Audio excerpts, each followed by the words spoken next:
자, 지금부터는 훈민정음 제자 원리라는 것을 공부하도록 하겠습니다.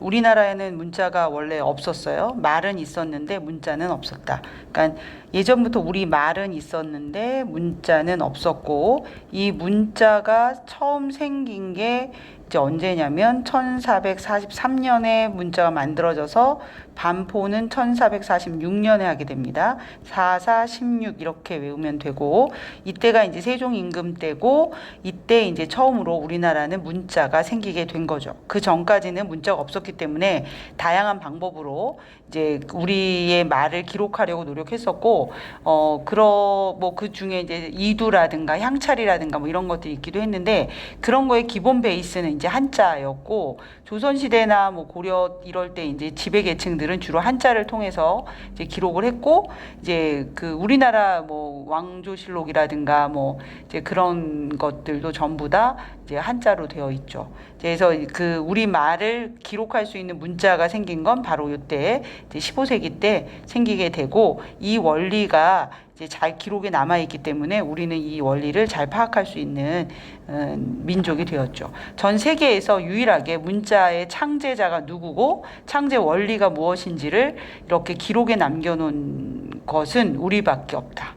되게 위대하고 자랑스럽고 대단하다. 그래서 한국을 자랑하는 것들이 요즘 좀 있겠지만, 그 중에서도 가장 위대한 것은 우리가 날마다 사용하고 있는 이 글자고, 이 글자는 전 세계에 유일하게 이 글자를 만든 사람이 누군지, 글자를 만든 원리가 무엇인지를 알 수 있는 정말 절대 둘도 없는 단 하나의 글자가 훈민정음, 또 우리 한글이다라는 걸 꼭 기억하셨으면 좋겠어요. 자, 훈민정음은 이 세종이 만든 글자 이름이기도 합니다. 그래서 세종이 한글을 만들면서 한글에 붙인 이름인 동시에, 그 다음에 이 한글을 어떻게 만들었는지 이걸 소개하면서 쓴 책이 있거든요. 그 책의 제목이기도 합니다. 그래서 훈민정음이라는 책도 있고 글자 이름이기도 하다라는 거고, 훈민정음은 한글을 가리키는 거인 동시에 책을 가리키기도 한다라고 되어 있습니다. 자, 그럼 훈민정음의 뜻은 무엇이냐면 백성을 가르치는 바른 소리라는 뜻이에요. 그래서 백성을 옆에다 써놓습니다. 백성을 가르치는 바른 소리다라는 의미가 되겠어요. 이렇게 기록해 두시고, 자, 우리 현대국어와 마찬가지로 자음과 모음이 있고 비분절 의문도 있습니다. 근데 우리는 이제 중학생이어서 비분절 의문에 대해서는 설명하지 않고 있는데, 이제 우리 학원이니까 선생님이 간단히 설명하면, 이제 그때 말했던 분절 의문이라는 거 현대국어에도 있었잖아요. 여기에 이제 자음과 모음이 있었습니다. 그래서 이제 자음과 모음이 있고, 그리고 그 다음에 비분절 의문이 있는데, 현대국어의 비분절 의문은 소리의 길이였잖아요. 그런데 이제 오늘 이제 중세국어 때는 이 비분절 의문이 소리의 길이가 아니라 소리의 높낮이였어요. 완전 다르죠. 그리고 소리의 높낮이고, 이거 그냥 한번 일단 들어두는데, 이걸 우리가 뭐라고 불렀냐면 성조라고 불렀습니다. 그리고 이 성조는 옆에다가 글자의 왼쪽에다가 점을 찍어서 표시를 했거든요. 이 점을 무슨 점이라고 하냐면 방점이라고 불렀어요. 예를 들면 뭐 이런 거예요. 나란 말씀이 이렇게 돼 있으면 이렇게 뭐 이런 식으로 뭐 말쌈이 그러면 말쌈이 이렇게 있다. 선생님이 정확히 기억 못 해가지고, 그러면 여기 막 점이 없을 수도 있고, 뭐 점이 이렇게 하나 또는 두 개 뭐 이런 식으로 되는 거야. 기록에 남기지 않겠어요? 틀릴 수 있기 때문에 성조가.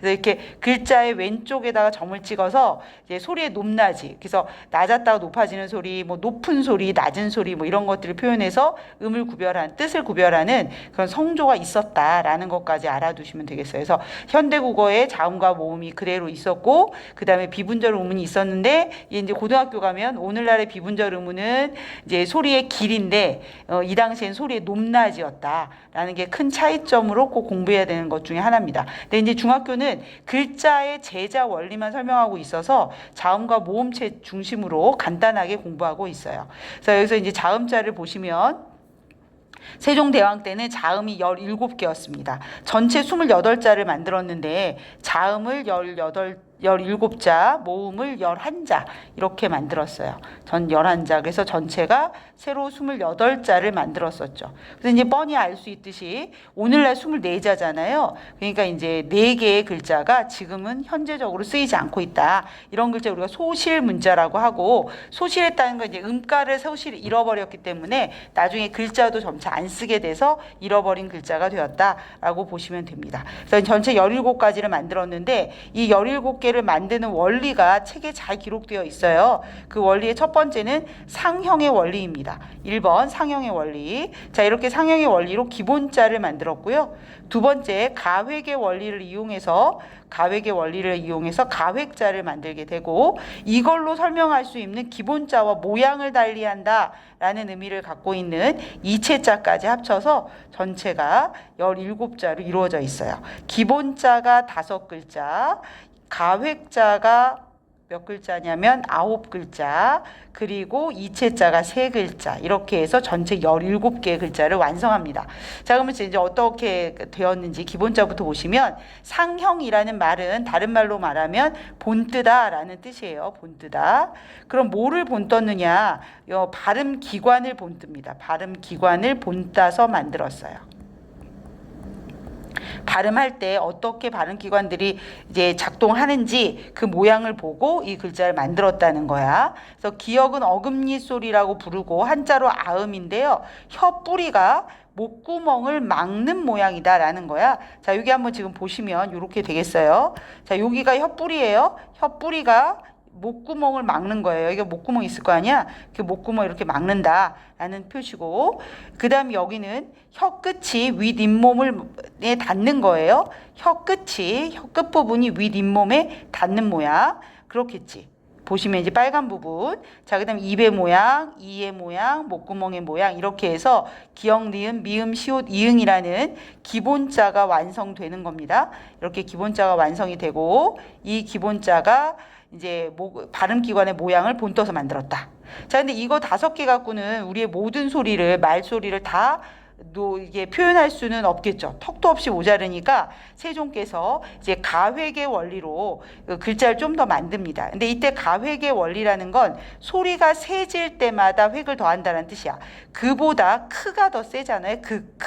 그래서 우리는 발음하고 발음의 모양하고 또 획을 더하는 거하고 해서 발음과 모양이 서로 연관이 있어요. 그래서 그보다 크가 좀 더 세게 발음하면 되고, 느보다 드, 트 이러면서 소리가 점점 세지는 거지.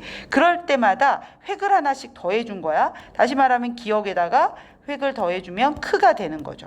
기역에다가 이렇게 획을 더해주면 크, 니은에다가 획을 더해주면 드, 트, 이런 식으로 획을 더해서 9글자를 만들게 됩니다.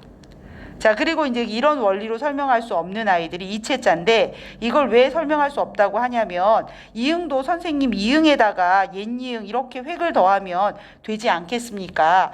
획을 더해서 그걸 만들 수는 있는데 얘네들은 소리가 세지지 않아요. 그래서 가획의 원리로 설명할 수 없는 거다. 그래서 얘네들은 모양의 형태가 다르다. 그래서 다를 이자를 써서 이체자라고 부르게 되는 겁니다. 이체자, 이렇게 다를 이자를 쓰게 되는 거죠. 그래서 17글자를 만들게 됩니다. 자, 그래서 여기 다시 한번 보시면 훈민정음의 자음자는 전체가 17글자로 되어 있고요. 이 17글자가 이 중에 요 세 가지는 현재 사용되지 않고 있다. 자, 그 다음 자음자의 성형과 가획의 원리 보시면 발음기관의 모양을 본떠서 만들었고요. 그 다음 기본자에다가 획을 더해서 만드는데 요거 별표예요. 소리가 세지는 것을 표현하기 위한 것이다. 소리가 세지는 것을 표현하기 위한 것이다. 이거 잘 표시해 주시고, 그래서 상형이라는 것은 본받다 해서 모양을 본받아서 만든 거고, 가획은 획을 더해서 만들었다라고 보시면 되겠죠. 자, 그 다음 이체자입니다. 가획자는 획을 더하면 글자와 같은 위치에서 발음하는데 소리의 세기가 세지는 걸 가획이라고 하는 거야. 그런데 요 아이들 이체자 말이죠. 요 이체자에 해당하는, 아이고 선생님이 잘못 눌렀어요. 자, 이 이체자에 해당하는 요 아이들은 소리가 세지지 않아요. 가획의 원리, 소리가 센 소리가 아니기 때문에 가획의 원리를 적용할 수 없다. 그래서 모양이 다른 글자라 해서 이체자라고 부르게 되었던 거예요. 기억해 두시면 되겠습니다. 자, 근데 이것들을 가지고도 다 표현할 수 없는 부분들이 있었어요. 그럴 때는 이미 만들어져 있는 글자들을 위아래로, 아래로 이어서 쓰기도 하고 옆에다 나란히 쓰기도 해서 글자를 좀 더 바른 소리를 표현했어요. 그래서 이어서 아래에다 쓰는 소리를 입술 소리, 그러니까 비읍이나 미음이나 피읍 또는 쌍비읍, 요런 아이들 밑에다가 입술 소리 아래에 이응을 더해서 내는 소리야. 그러니까 밑으로 이어서 썼다. 그래서 이어쓰기라고 얘기하는 게 있었고요. 이거는 입술 가벼운 소리, 그래서 순경음이라고 불렀습니다.